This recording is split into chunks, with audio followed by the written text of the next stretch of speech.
Hello guys, welcome back to my channel. Today we are preparing Chinese rice, and on the table for the rice is pounded garlic, oyster sauce, fried mashed egg. This is green beans. You can also use green peas. This is shrimps.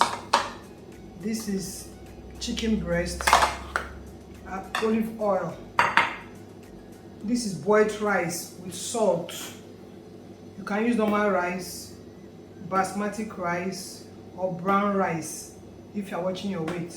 Any rice that is okay for you, you can use. The rice is already salted and the oyster sauce contains salt, so you don't need to put more salt, except otherwise you want to add more salt to it.